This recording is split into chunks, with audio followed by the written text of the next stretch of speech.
এক নয়। তাই আল্লাহ রাস্তায় যে লড়াইয়ের কথা বলা হয়, এটা অ্যাকচুয়ালি মানুষের শুরু হওয়া উচিত ইয়ং বয়স থেকে। ইয়ং বয়স থেকে হলে তবে সেটা সব থেকে হয়। এই যে মানুষ বললাম জাকাতের কেসটা যে মানুষ করবে, অ্যাকচুয়ালি কি একটা বয়স সাপেক্ষে একটা বিষয়। যে আল্লাহ বলেছে সংসারকে তোমার জন্য পরীক্ষা করেছি, যেটা বলছিলাম, মূল লক্ষ্যটা কি হতে হবে, যে আমি অর্থ বা যে কাজটাই আমি করছি সেই কাজটা করবো আখিরাতকে সামনে রেখে। তাহলে একটা মানুষ যখন তার কেরিয়ারকে বিল্ড আপ করছে, একটা ছেলে যখন কেরিয়ারকে বিল্ড আপ করছে, তাকে শেখাতে হবে বা তাকে জানতে হবে এইটা যেন আমি আল্লাহর সন্তুষ্টি উদ্দেশ্য করি। তাকে সেরকম ভাবেই পড়াশোনা করতে হবে, ভালো করে পড়াশোনা করতে হবে। যদি পড়াশোনা করে যেটাই কাজটা করুক, তাকে চেষ্টা করতে হবে আমি যাতে ভালো করে করতে পারি, এ থেকে আমার যে ইনকাম হবে সেই ইনকামটা যাতে আমি মেজরিটি পার্সেন্ট আল্লাহ রাস্তায় ব্যয় করতে। এইটা মানসিকতাটা দরকার, কারণ এখানে রাসূলুল্লাহ সাল্লাল্লাহু আলাইহি ওয়াসাল্লামের সুন্নাতটা ফলো করা অত্যন্ত জরুরি, নিজের ডিসিশন নেওয়ার থেকে। সাহাবীদের বড় বড় সাহাবীদের বৈশিষ্ট্য কি ছিল? তারা তাদের ইনকামে বহু অংশ কিন্তু আল্লাহ রাস্তায় দান করতো।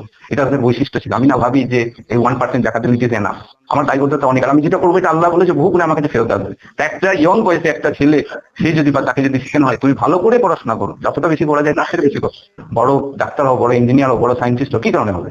এই কারণে হবে যাতে তুমি তোমার এই অর্জিত সম্পদ বা তোমার এই অর্জিত শিক্ষা দিয়ে তুমি যাতে আল্লাহর সন্তুষ্টি অর্জন করতে পারো, মানুষের কাছে আল্লাহ দিনকে পৌঁছাতে পারো। এইটার জন্য তোমাকে লড়াই করতে হবে, তোমাকে বড় হতে হবে এই কারণে, বড় বাড়ি করার জন্য। এইটা থেকে শুরু, এইখান থেকে শুরু। এবার 40 মানুষ যখন কিন্তু জানছে, 50 জানছে, যে অলরেডি তার একটা কেরিয়ারে মিডিল পথে চলে এসেছে, তো সেইখান থেকে তো বাকি আর ওইখানটা তৈরি করতে পারবে না। তখন কিন্তু আল্লাহর কাছে তাকে ক্ষমাটাই বেশি চাইতে হবে। কিন্তু এই ইয়ং বয়সে কোনো মানুষ যদি এই লক্ষ্যকে সামনে দিয়ে চলে, সেই মুহূর্তে সে যদি আল্লাহর ইবাদতের যে ফর্মালিটি আছে, নামাজ যদি কোনো কারণে মসজিদে এসে নাও পড়তে পারে, এটা তার জন্য একটা প্রবলেম হবে না আশা করি। কারণ সেটা একটা কাজে ব্যস্ত আছে, যে না আমি আল্লাহর এই দিনকে প্রতিষ্ঠা করার জন্য আমি চেষ্টা করে যাবো, আমার যে ক্ষমতা দিয়েছে সেটাকে আমি ইউজ করছি যে আল্লাহ দিনের জন্য।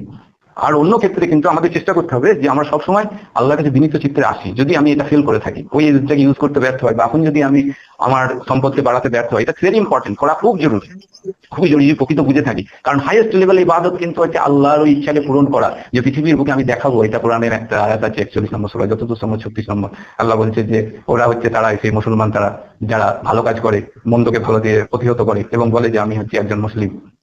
একটা অর্থটা কি, যে মানুষ দেখে বুঝবে যে একজন মুসলমানের ক্যারেক্টার কেমন। সে এতটা বিনম্র হতে পারে, সে এতটা সহনশীল হতে পারে, এতটা দানশীল হতে পারে, মানুষ অবাক হয়ে যাবে। কারণ কি? কারণ সে যেন I am not losing anything at the end of the day. সূরা হাদিস যেটা বলছে যে সমস্ত কিছু তোমার জন্য রক্ষিত আছে, আমি রেখে দিয়েছি। তুই আমার পৃথিবীতে, তুমি আমার কথা শুনে তুমি যে পৃথিবীকে সেবা করছো, এই সেবাটা তোমার মিথ্যা হবে না, এটা তোমার অবশ্যই তোমার কাছে ফেরত আসবে।